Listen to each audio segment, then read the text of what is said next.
do the traditional introduction of panelists, starting with Josh. Hi, Josh Cella. I head up global partnerships at MLG. MLG is a division of Activision Blizzard.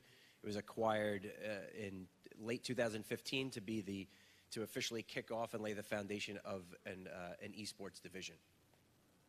Hi, I'm Erin Harvego. I'm the Vice President of Marketing for the Big Ten Network. Hey guys, Matt Mosteller. I'm VP of Content for Turner Sports.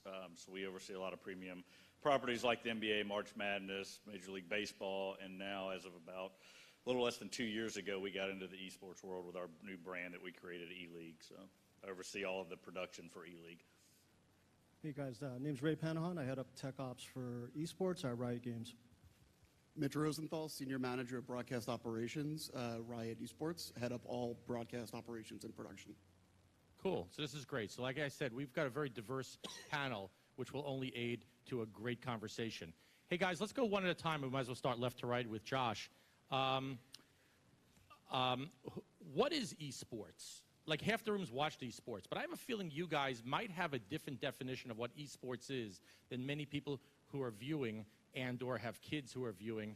That's a lot of pictures, dude. So it's like a coffee table book. So what are you doing, a coffee table book? So anyway, so I have a feeling your definition of esports is a lot different than what a lot of definition of esports is here in this room. Let's go starting with Josh, left to right. What to you is esports? And in your particular world, who's watching? Josh. Okay. Yeah, when we look to define esports, we definitely keep it simple. I came from traditional sports. I worked at the NFL, so I feel like that is the best way to explain it. But it is very simply professional, competitive video game play. The disparity and the skill level between an average gamer and these professional sports players is the same of me versus LeBron James. So like that is the reason why these consumers watch. And again, the reason why I think esports is really getting this attention is because of the audience.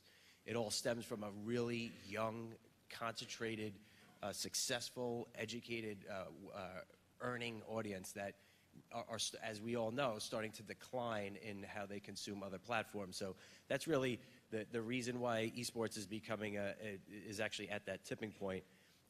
But going back to the reason why they watch because they play the games.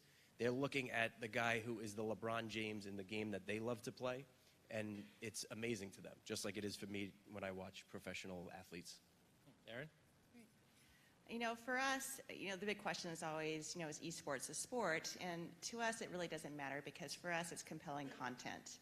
And it's something that we started last year. We decided to do a trial test run of it and found that our audience really responded really well to it. As far as who is that audience, a lot of them are millennials, heavily dominated by males, and they tend to like to consume the content online versus the linear network. So that's where it is right now, but I think as it continues to grow in popularity, I think you're going to see more of an adaptation toward it and a lot more people getting involved in it.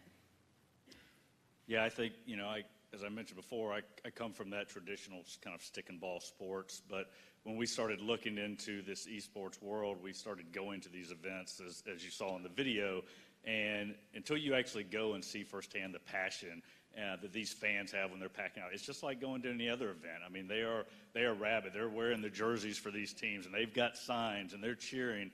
So you realize that it is a sport just like any other. And these players, they train night and day. They take their craft very seriously, just like any other athlete does. I think from our point of view, that audience that, is mainly a digital first audience. So we're catering to that, but then we're also trying on our side, trying to figure out how to reach a broader audience. So that's why we televise not only on Twitch and on YouTube, but also we have a TBS Friday night package where we're trying to expand and bring in a more casual audience. And we're having to look at things a little bit differently with the TV audience. Maybe not as much gameplay and a little more storytelling, a little more narrative drama to kind of bring in that casual fan to kind of get to know who these players are. So I think that's one little way we're kind of looking at it a little differently. Matt, just follow up on what you mentioned, Matt. Do you guys check your linear programming schedule when you work on your esports programming schedule? Are you guys all in cahoots, and are you all looking to share the audience? You talking about like our normal sports? Yeah, like your linear sports. 100%. Like your Turner Sports schedule. Right. Is your Turner Sports schedule programming people and yourself Yep. look at all facets, linear, digital, and in scheduling? Yeah, I think like we have to, and the good thing is we're able to use March Madness, NBA playoffs, NBA All-Star to promote and to push, and we look for specific areas where we can align so that we can use those platforms to reach that bigger audience, so that people, it just adds to the cachet. If you're at home watching the NBA playoffs, Golden State's playing Cleveland, all of a sudden you see, hey, there's a Street Fighter competition on TBS after the game tonight. The normal sports fans going, oh, they're mixing them together, so it just raises that level a little bit. So 100%, when we look at our schedule throughout the year for all our sports, we try to find ways to kind of work together with those. Hey guys, yeah, so at Riot, we kind of look at esports as two kind of different components. First is, as Matt was saying, it's the highest level of competitive gameplay. So these pros are dedicating hours and hours a week, 60 to 80 hours a week of professional gameplay is not out of the question to reach the stage that they've reached. And it's a big component of how we try to produce esports around the globe, where we have 13 leagues and there's 8 to 10 teams professionally in those leagues around the globe. And because Riot is a global product and a global game, the other half of what we do is the production piece, right, which is the storytelling aspect, the high level of production quality that we try to put into it, the engagement that we try to create for our players that go just beyond a random person playing League of Legends and someone that plays League of Legends understanding actually what's happening. We work really hard to tell story, build a narrative, create characters, and also tie back as much as we can to the lore of the game, or where we can, and kind of create fan engagement and player engagement, in all avenues possible around the globe. To pick up on what Ray just said, the one thing that we have noticed with League of Legends, it might be like a little intimidating to look at first.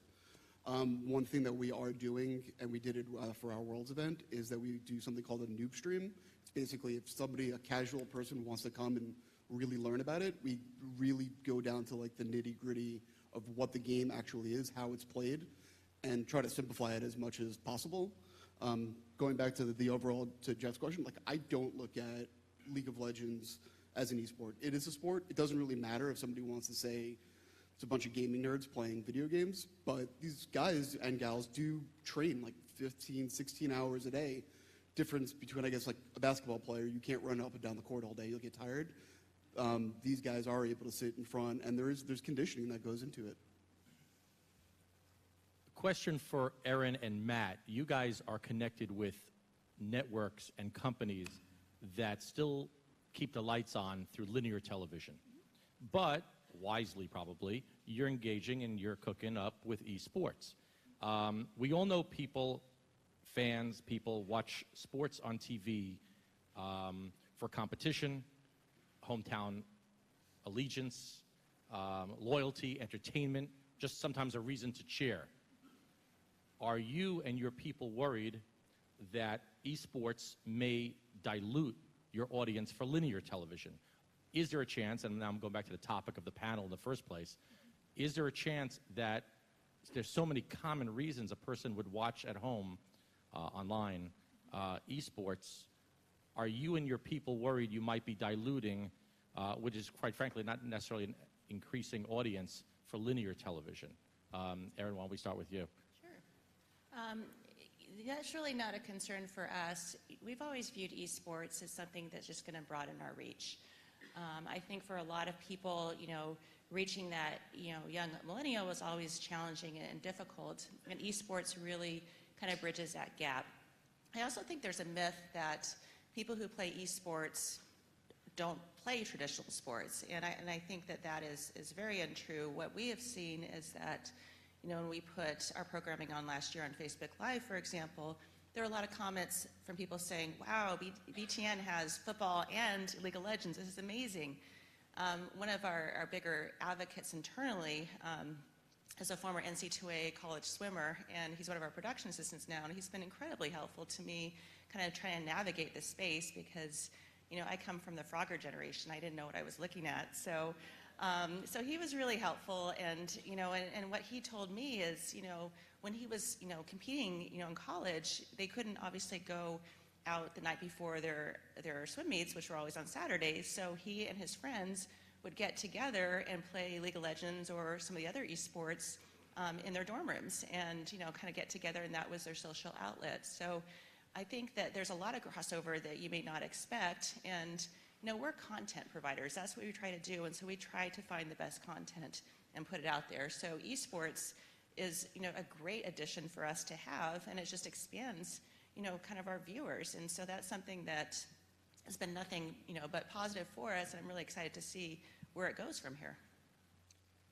Yeah, I think we're interested in engagement, whether that's on the TV side or the digital side. Like, look, we know at its core, like we've talked about, this is a digital first. A lot of these kids don't even have cable that we're trying to get to come to TBS and watch. So we know that we have to be there in the digital. So when we do more programming actually on the digital side, whether it's Twitch or YouTube or Twitter. And then on TBS nights, a lot of what we do is we have build up during the week, and then we have these Friday nights on TBS, and we know we can't alienate that digital audience by shutting them out completely. We have some carrier rights that don't allow us to do a straight simulcast, but we're still offering a kind of complimentary experience to those users that have been there all week and that quite frankly don't even have cable. So, we're trying to be creative, whether it's a complimentary second screen experience, like a multiple camera feeds where you can watch all of the different players, or it's just a secondary set of announcers that we put up that are calling it from a different vantage point. But we definitely look at it. I mean, E-League's we haven't been going for quite 2 years now, and we've had over like 4 billion minutes of consumption already, and only a fourth of that has actually been on the linear networks. The rest of it's been on all these digital platforms. So the TV side, like I said, is just we're trying to grow and kind of trying to broaden the scope and trying to bring in some more casual fans that's only hopefully going to just increase esports as a whole. I love that you said further engagement of the audience. Obviously, that's what we're all looking to do. Years ago, even when I was at NBC Olympics in like 2002 Salt Lake, linear streaming started really, really cooking. Back in like 2002, people were still resisting. At NBC Olympics in Salt Lake, we were afraid it was going to take away from the linear audience, the digital streaming and all. And I'm not even getting into scores and rankings as much as just entertainment value. But then all these studies came out that said, and we still see them on a regular basis, that actual digital streaming and digital lead-up actually builds linear ratings. And that's what, especially the digital guys are always pushing those around. But we really do believe now that digital streaming and/or digital ancillary drives to linear engagement. So for Josh and Ray, you don't have linear engagement. What are you hoping that the esports viewing pushes to? I mean, the esports viewing is a digital streaming form, I suppose. It's totally getting new and old and better viewers. What are you hoping it can push to past the 2-hour competition window, Josh? So what's different about us is Activision Blizzard, similar to Riot, we own our games. So we're not licensing the content of Overwatch League from a third party. We own it. So we're creating a whole, basically we own the whole value chain. We own the game. We've created the leagues. We've sold the franchises to team owners like Bob Kraft and the Wilpons in New York and 10 others across the world. And we're creating our own broadcast. So we're not really, it'd be hard for me to answer that question. We just want people to consume it wherever they consume it because we own that whole ecosystem. So you grow your business, which is still a good thing. Exactly. And Riot Games? Yeah, that's a really good question. I mean, I agree with Josh on a lot of those points. I think from a Riot perspective, it's really interesting to me because I'm a technology guy by trade, and I think about esports and some of the things that we're doing there and being able to really push the envelope in ways that we were kind of limited by with respect to some of the challenges with linear. and being on hard time blocks and, not being able to create some sort of interactive experience and whatnot. And I think we're starting to see a lot more of that interactive experience kind of evolve and grow more and more as esports kind of catches on. With respect to the experience, what we're trying to do is to really create a full circle engagement on one product like League of Legends, right? So if you're not playing the game, people are watching the game for 2 or 3 hours at a time. And if they're not doing that, maybe they're just talking on a Twitch stream, or they're doing some other type of engagement with respect to the content. And it's real interesting to see the evolution where, 10 years ago, you could look at a video game and just say, well, I'm going to plop down $50 or $40 for this video game, and then that's going to be it. And now there's this huge chain of other media consumption that kind of occurs with respect to that particular asset and that title. And we could look back and look at other titles and kind of content that have been around for 30 years and see how they went in reverse and done things with like video games and whatnot. So It's like another game is that we're all competing for each other's fans' eyeballs. But we get it. Josh? One thing I would mention that might be interesting to the folks in this room is that because we don't have a linear channel, we're not necessarily pushing to that, but what we do have, we have digital channels, but we also have the games. So that's one thing that you guys might find interesting, is that we're actually taking our live broadcast of the match, just think about that as a live broadcast of any game, and we're also broadcasting that into the games themselves.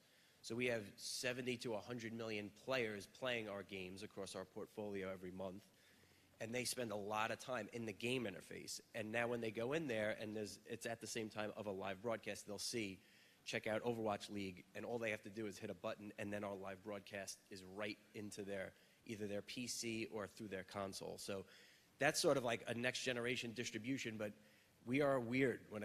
We're kind of across multiple channels, but like I said, it's all the same broadcast, so we don't really care ultimately where people end up consuming it. Right, it's great. Matt from Turner, we understand you brought a clip. Can you set it up? Can you tell us what we're going to take a look at? Yeah, so basically this is just an overview of kind of what E-League is and kind of the production value that we hope to bring. Like as we talked about, we've done all these other sports. So what's been kind of interesting is this mix of kind of traditional sports production people and bringing in some of the more gamer-centric folks and the blend together to create like a really polished product that has been pretty well received within the community, but also staying authentic so that we don't upset the gamers, because they'll be the first to tell you and call bullshit if they don't like what you're doing. So I just kind of put together a little clip just to kind of give you guys a look at some of the things E-League's been doing over the past year and a half. All right, so let's get ready on that Turner. Let's roll track and take the Turner tape, please. This is the start of something. Everything is going to be taken to a whole new level. Join us in making esports history. Here we go. The big boys are in the house, and it's going to be one hell of a game. The action's on. The reset! Future surprise. Hey, baby! You cannot be serious. What is this? That was insane. What a shocking start to E-League. Welcome to the Overwatch Open. The ice wall, Bugs coming through. There's a triple. How do we show your little dog? How does it matter? Oh, wait a second. Yeah, he's sticking to the fuses. He's going to hit the shot. It's unreal. I will body hole. Bring it on, baby. That's what I'm talking about. Let's go. Who's going to get the first game? Nico, there's the reason he's called the best player in the world. This is huge. This is absolutely huge. You suck. Will this beef ever end? I legit think there's something wrong with his head. We're about to get scared. I just got farted on by a gargoyle. I wanted to get deep into the game. You want me to get closer? Hell no. What are you even doing there, mate? Don't worry about it, man. Showing high energy. Soren, when I see you. I told you guys that this would happen. Nothing good happens when you hit the wall. That wasn't my fault. He missed the combo. Wow. The drop of the century. We about to kick and push your ass off this set. He's let go of the controller. He's waving his hand in the air. Shucksy, are you kidding me? That's going to be the ace in the round. Unreal play. The bravery it takes when everything is on the line. It's a very competitive game at a high level. Welcome to the E-League Grand Finals. We are going the distance. Kevin gets the kill and Troll on Snacks. It's going to be down to the last possible seconds. They get it. Runners, they win the first major championship. Unbelievable. The sweep, the crowd, That's gotta make you feel good. the victory. Perfection from beginning to end. What a world we live in. So you can kind of see a little bit. We've had some fun and been able to work in some of our other personalities like Shaq and Charles Barkley, who has never played a video game in his life. But we've had some fun with those guys, and they've been good sports about trying to weave them in as we try to grow the audience a little bit. One of the funny clips that I want to mention, and this has to do a little bit, is we're new to this space and working with sponsors and bringing in sponsors and getting them comfortable in kind of this new environment. There was a clip in there of some of the players. There's a game called Counter-Strike, which is a first-person shooter game, which so we actually took some of those teams to an actual gun range and had them blow up Arby's sandwiches in super slow motion. And we created this game where they competed against each other, and there was a rankings, and at the end of the season, whoever had blown up the most sandwiches won. So, you know, we had to get the sponsors to trust us because we thought that was something that this community would really like. They like to look at things from a kind of a different lens. So we did this series, and it kind of became this viral hit that the community really liked. And then when we had our major, which was at the Fox Theater in Atlanta, which you saw some clips for, we showed one of the clips, and at the end of the clip, the fans in the audience started chanting, Arby's, Arby's, Arby's. And I've never been to a sporting event where a sponsor started getting love from an audience like that. So it was just kind of really cool how we've kind of, you know, taken some of these sponsors that we use in traditional sports and being like, hey, come with us, let's learn together, and let's figure out some creative ways to really engage with this audience. So that was fun. Can I tell you something? I'm sure I share the same sentiment that everyone in this room. You watch that, it's so exciting. Dude, it's like 2.5 minutes. That is so exciting. And everybody, I think, gets it and gets why people are watching at home. Some of the things we talked about earlier before. Allegiance, competition, just give me a reason to cheer. Yep. It's so amazing. We talked earlier, and this goes back to our panel of what does this mean to the sports TV industry. And Matt, you touched upon it briefly. The subject is commercials. And we know that there's money made from the seats and from the selling the games and the sponsorships, but good old-fashioned commercials. And earlier, we did speak about how because you guys embrace many of the same habits as people watching live linear sports on television, on linear, you could dilute that audience a little bit. You could supply another fix for a person's competition need. So back to diluting that audience, do you guys have potential of diluting the sports sales pool from linear television? Probably. So how are you guys rolling commercials? Because there's no affiliate breaks, and there's no team timeouts. Josh, why don't you start out, because you've got a real league. Yeah, I mean, we're running commercials how you would in a standard digital stream. So when someone starts a stream, there's a pre-roll, there's integrations throughout. That's probably going to be the most valuable because this audience really is the tip of the spear when it comes to ad blocking and just not wanting to watch commercials. I mean, what I like to say is what we're dealing with in esports when it comes to how the audience doesn't want to watch commercials, everyone's going to be dealing with in a couple of years. We're just like hitting it first, but I think it's going to be completely pervasive in a couple of years across very traditional outlets. So we're really trying to be smart about integrations and make them authentic, as Matt said. You want to weave the clients and the brands into the content as much as you can, but there are still commercials. There's mid-roll. There's natural breaks between the action. There's desk signage. There's segments and all types of features that you could do. So way more similarities to a traditional sports broadcast than not, in my opinion. So it sounds like production integrations, which when I was your age we called product placement, but product integrations is the move. Yes, yeah, that's a big part of it, I would say. And Erin, your thoughts about this? The same thing. We did the exact same thing when we, put it on digital and linear. I think, though, the important part of this that's kind of unique to the esports space is that you do have to get the buy-in from the players. They do not want you to affiliate with an advertiser that they don't accept. So using that, Arby's example, that was a fantastic campaign because they took the time to understand their audience and to, come back with an idea that was really creative, that really resonated with their audience.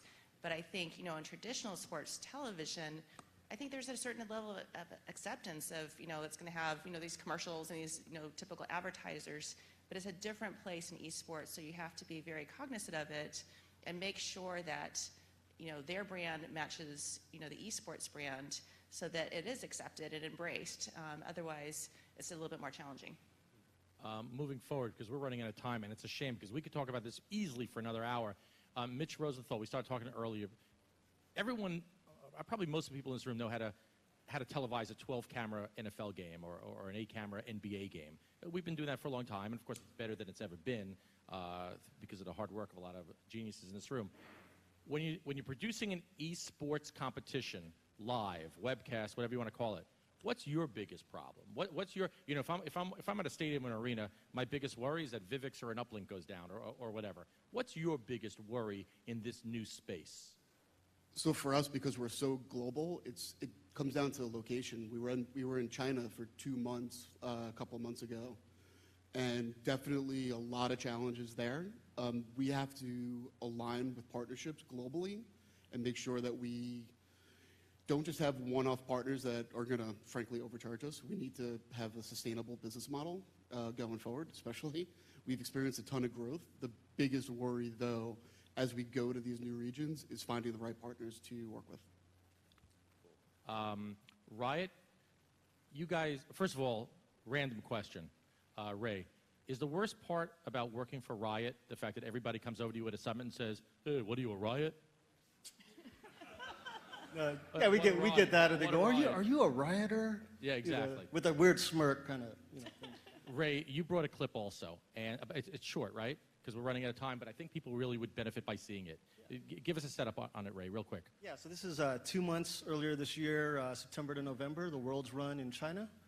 4 cities, about 15 days of production, 16 days of production, and competitive gameplay that started with 28 teams down to the final match. Okay, so let's roll track. Take the Riot video, please.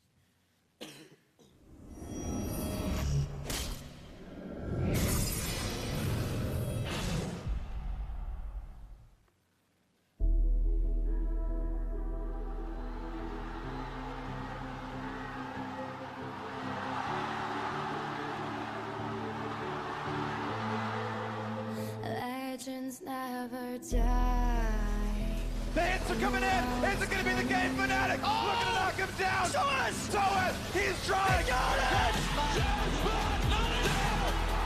Fnatic do the unthinkable and make their way to the quarterfinals.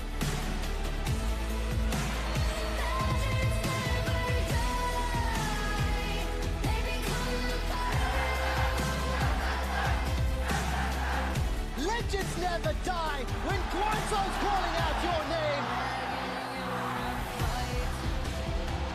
SKT, masters of control, will take down the Nexus, will take down RNG, and are headed to their 4th World Championship final.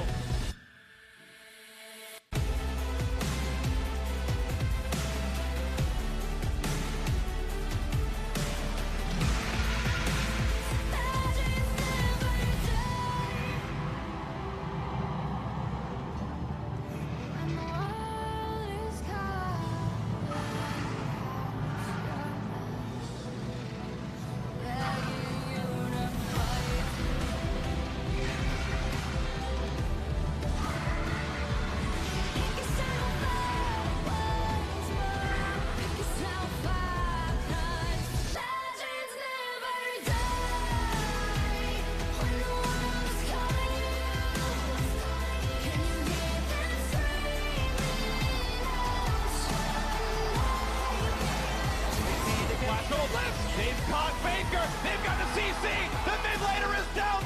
In the moment of truth, they take out the heart of SK Telecom. The SKT dynasty is over. All hail the new kings, Samsung Galaxy.